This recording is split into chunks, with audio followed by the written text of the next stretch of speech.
Let's get more on the banks now because they are set to report earnings for the most recent quarter this week. JPMorgan Chase will kick things off on Tuesday, and analysts are expecting record revenues, with one analyst calling for the KBW banking index to once again outperform the S&P 500. That would be the third year running. Clouding the picture, though, a new call from President Trump for credit card issuers to cap the interest rates they charge at 10%. Here with more on what to watch as the banks report, Gerard Cassidy, RBC Capital Markets analyst. And, Gerard, I was planning on having just a straightforward earnings prediction conversation. Then we had a little bit of a wrench thrown into the works, as we have had a lot recently. And so I have to ask you first about this proposed 10% cap on interest rates charged on credit cards. It's unclear how and whether it's going to go into effect, but how are you thinking about what effect it could have on these companies? Thank you. And you're right. We were hoping to have a more focused conversation about what the fourth quarter earnings, but this news certainly takes priority. And at this point, it's going to be very interesting because it's our understanding, obviously, through an executive order, the credit card companies are not going to be required to lower their credit card rates to 10%. It either has to come through legislation in Congress or codified through the regulators, similar to the Credit Card Act of 2009 that came through Congress. And so it is certainly weighing on the stocks today. Clearly, this president understands we obviously have midterm elections. And as we saw with the election of the mayor in New York City, costs of living is a real talking point for the Democrats. And so if this is a way for the president to try to bring down, the costs for consumers, it's a political strategy on their part. But it would have real negative repercussions for many borrowers, because if the banks were actually forced to lower their credit card rates to 10%, certain borrowers would not qualify for credit cards and would affect the economy, and affected, of course, negatively. So right now, it's in the early innings, of course. We're not, and as the stocks are now starting to recover a bit from the early sell-off, we do not expect this to go through, and we do not, it'll be political fodder for probably the next couple of months, but we don't expect anything to really come from this where the banks are actually forced to lower rates to 10%. And Gerard, just to be clear here about why you think it would be bad for borrowers, I mean, basically, would you expect, if this happened, would you expect the banks to basically say, to limit the number of people who they would approve for credit cards if they can't recoup the cost of that risk through charging a higher rate? You put your finger right on it correctly. And so you look at some of these card companies that have 5, 6, 7% credit losses.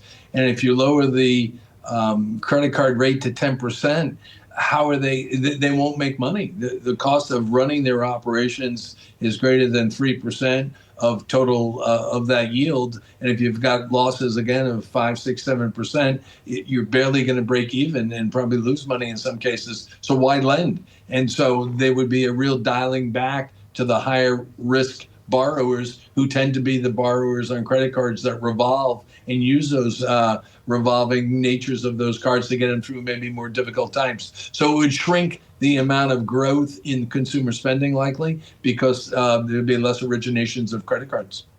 Okay, so that business aside, now we can turn back to the main event, which is looking ahead to some of these earnings reports. And I know one of the highlights is going to be the trading revenues. We've already gotten some hints on those, and just the capital markets business as well generally, which is expected to be strong. I guess the question is the sustainability of that strength through this year, Gerard. What are you expecting? Assuming the U.S. economy continues to grow at around 2 to 2.5%, you probably saw last week, like many of us, the Federal Reserve out of Atlanta does the real GDP now forecast, which forecasts the current period's real GDP number. And so with the trade numbers that came in much better than expected on the deficit, they are now looking for 5% real GDP growth, which is obviously not likely. But the point is, we should see good growth in 2026. Let's call it 2 to 2.5%. Clearly, this administration, contrary to this credit card issue, they have been very supportive of many industries in deregulation, allowing M&A activity to go through. So I think what you're going to hear regarding the capital markets outlook is that investment banking pipelines for mergers and acquisitions remain full, even though we had a decent ECM market, equity capital markets, in 2025. The IPO market was not really that robust, and there are some big IPOs potentially this year. So I think you're going to hear about that as well. And then when it comes to debt capital markets, we had a record year in 2025. This year has gotten off to a very strong start. So I think you're going to hear some real positive comments about the outlook for 26. And trading is more difficult to predict. It's a bigger part of the capital markets revenue stream. And volatility certainly is what trading revenues benefit from. So we're seeing volatility obviously today. So I think the outlook for trading will be good, but the investment banking commentary should be real good. So I think you're going to see strong numbers in the fourth quarter of 25, and then the outlook for 26 is going to be good. But here's an interesting observation for you, is that the so-called second derivative, the rate of change, it's going to be increasingly more difficult for the capital market players to show really strong year-over-year earnings growth numbers in the second half of 26 to the second half of 25, because the comparisons for investment banking and trading are going to be really more difficult in the second half of the year than the first half of the year. So when you hear a prediction, like I mentioned earlier, which I believe was from a Bank of America analyst, that for the third year running, the KBW Bank Index is going to outperform the S&P 500, do you think that's going to be challenging because of that second half? No, we're in that camp. We've been writing reports about the period we're in today is very reminiscent of the 95 to 97 time period, where we had 3 years of great performance of the banks outperforming the S&P.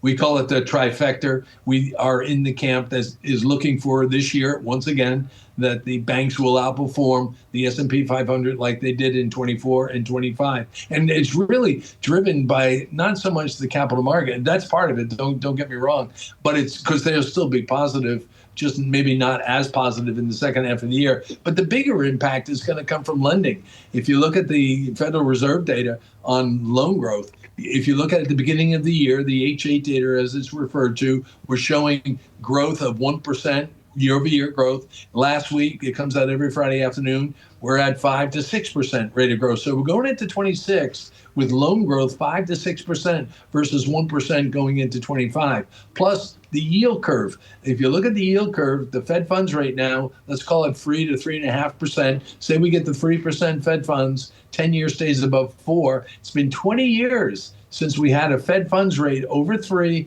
with a positive slope of the curve of 75 to 100 basis points. That's very positive for lenders. So those are the reasons we feel that the banks will outdo the S&P 500, because it's set up going into the year quite positive.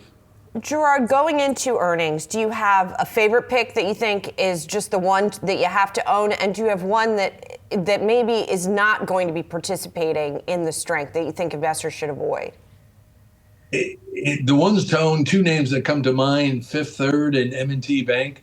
Both of them are regional banks, and I think you're going to see they had strong quarters, but more importantly, their outlooks are going to be quite positive.